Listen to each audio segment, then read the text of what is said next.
ഡിപ്രഷനിലേക്ക് പോകുന്നൊരു വ്യക്തി, വിഷാദാവസ്ഥയിലേക്ക് പോകുന്ന വ്യക്തി, അദ്ദേഹം ഒരു പെഗ് മദ്യം ഉപയോഗിക്കുമ്പോൾ ഒരു സന്തോഷം ഫീൽ ചെയ്യാം. അപ്പോഴങ്ങനെ വിഷാദത്തെ സ്വയം ചികിത്സിച്ചുകൊണ്ടായിരിക്കാം ഒരാൾ മദ്യപാന രോഗത്തിലേക്ക് പ്രവേശിക്കുന്നത്. അപ്പോൾ ഇവിടെ നമ്മൾ ട്രീറ്റ് ചെയ്യേണ്ടത് അദ്ദേഹത്തിൻ്റെ വിഷാദാവസ്ഥയാണ്.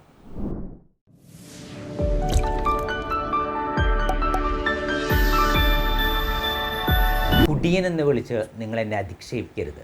കാരണം ഞാൻ കുടിച്ചിട്ടുള്ള കണ്ണുനീരിൻ്റെ അളവ് നിങ്ങൾക്കറിഞ്ഞുകൂടാ. പലപ്പോഴും അഡിക്ഷനുള്ള വ്യക്തികളെ കുറിച്ച് നമ്മൾ വളരെ നെഗറ്റീവായിട്ടാണ് സംസാരിക്കാറ്. പലപ്പോഴും അവരുടെ മാനസിക ആരോഗ്യ പ്രശ്നങ്ങളെക്കുറിച്ച് നമ്മൾ അവബോധരാവാറില്ല എന്നുള്ളതാണ് യാഥാർത്ഥ്യം. ശാസ്ത്രീയമായ പഠനങ്ങൾ തെളിയിക്കുന്നത് അഡിക്ഷനുള്ള വ്യക്തികളിൽ, അത് മയക്കുമരുന്നാകാം, അല്ലെങ്കിൽ ബിഹേവിയറലായിട്ടുള്ള അഡിക്ഷൻസ് ആയിരിക്കാം, ഇത്തരം അഡിക്ഷൻസ് ഉള്ള വ്യക്തികളെ നമ്മൾ പരിശോധിക്കുമ്പോൾ 50%-ലധികം, ഏകദേശം 50 മുതൽ 60% ആളുകൾക്കും പലതരത്തിലുള്ള മെൻ്റൽ ഹെൽത്ത് പ്രോബ്ലംസ് ഉണ്ട് എന്ന് കൃത്യമായി തെളിയിക്കപ്പെട്ടിട്ടുണ്ട്. അപ്പം അതുകൊണ്ട് നമ്മൾ ഈ വ്യക്തികളെ സമീപിക്കുമ്പോൾ ഇവരുടെ അഡിക്ഷൻ എന്ന് പറയുന്ന ആ യാഥാർത്ഥ്യത്തെ മാത്രം കണ്ടാൽ പോരാ, ഇവരുടെ അകത്തുള്ള മാനസികാരോഗ്യ പ്രശ്നങ്ങളെക്കുറിച്ചും നമ്മൾ അവബോധമുള്ളവരാകണം. കാരണം അത് ചികിത്സിക്കപ്പെടുന്നില്ലെങ്കിൽ ഇവരെ നമ്മൾ എത്ര തരത്തിലുള്ള ഡി അഡിക്ഷൻ ട്രീറ്റ്മെൻറ്റിലേക്ക് കൊണ്ടുപോയാലും അവർ സൗഖ്യപ്പെടുകയില്ല എന്നുള്ളതാണ് യാഥാർത്ഥ്യം.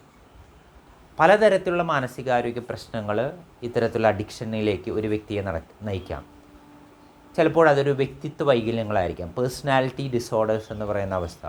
പെട്ടെന്ന് സങ്കടവും ദേഷ്യമൊക്കെ വരുന്ന ഒരു ഭയങ്കരമായ മൂഡ് സ്വിങ്സിലേക്കൊക്കെ പോകുന്ന ചില പേഴ്സണാലിറ്റി അവസ്ഥയിൽ ആളുകൾ ചില തരത്തിലുള്ള മയക്കുമരുന്നുകൾ അല്ലെങ്കിൽ അഡിക്ഷന് ഉണ്ടാക്കുന്ന മദ്യത്തിലേക്കൊക്കെ പ്രവേശിച്ചു എന്ന് വരാം.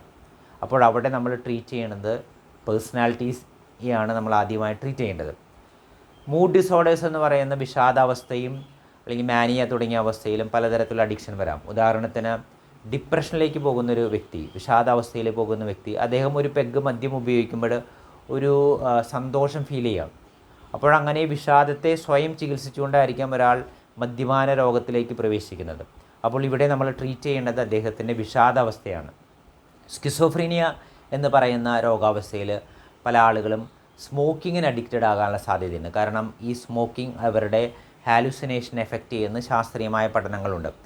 അപ്പോൾ ഈ വ്യക്തികൾ എടുക്കേണ്ട തീരുമാനങ്ങൾ, പ്രധാനമായി അഡിക്ഷനുള്ള ആളുകൾ പ്രധാനമായി ചിന്തിക്കേണ്ട ഒരു കാര്യം, ഞങ്ങളുടെ മാനസികാരോഗ്യ പ്രശ്നങ്ങൾക്ക് ഇത്തരത്തിലുള്ള അഡിക്ഷൻ ഉണ്ടാക്കുന്ന പദാർത്ഥങ്ങൾ, ലഹരി പദാർത്ഥങ്ങൾ ഉപയോഗിച്ച് സ്വയം ചികിത്സിക്കുകയാണോ വേണ്ടത്, അതോ ശാസ്ത്രീയമായ ചികിത്സയിലേക്ക് പ്രവേശിക്കണമെന്നുള്ള വേണ്ടത്. നിർഭാഗ്യവശാൽ പല ആളുകളും ചിന്തിക്കുന്നത് ഇങ്ങനെയാണ്: ഞാൻ എന്തിനാണ് ഒരു മാനസികാരോഗ്യ വിദഗ്ധൻ്റെ അടുത്ത് പോയി ഒരു മാനസിക രോഗിയാകുന്നത്, അതിന് പകരം ഇങ്ങനെയുള്ള ലഹരി പദാർത്ഥങ്ങൾ ഉപയോഗിച്ച് ഞാൻ അങ്ങനെ ജീവിതം നയിക്കാം എന്ന് വിചാരിക്കുന്ന കുറേ ആളുകളെ നമ്മൾ കാണാറുണ്ട്. പക്ഷേ ഏറ്റവും പ്രധാനപ്പെട്ട ഒരു കാര്യം, അഡിക്ഷനിലേക്ക് നമ്മൾ പ്രവേശിച്ചു കഴിഞ്ഞാൽ മാനസികാരോഗ്യ പ്രശ്നങ്ങൾ കൂടുതൽ വഷളാകുന്നു എന്നുള്ളതാണ് നമ്മൾ മനസ്സിലാക്കുന്ന പ്രധാനപ്പെട്ട ഒരു കാര്യം. അതുകൊണ്ട് ശാസ്ത്രീയമായ മരുന്നുകൾ ഉപയോഗിച്ച് സൗഖ്യത്തിലേക്ക് പ്രവേശിക്കണമോ അതോ മയക്കുമരുന്നുകൾ ഉപയോഗിച്ച് അതിന് അഡിക്റ്റഡ് ആകണോ എന്നുള്ളതാണ് പ്രധാനപ്പെട്ട ഒരു ചോദ്യം. തീരുമാനം നമ്മുടേതാണ്.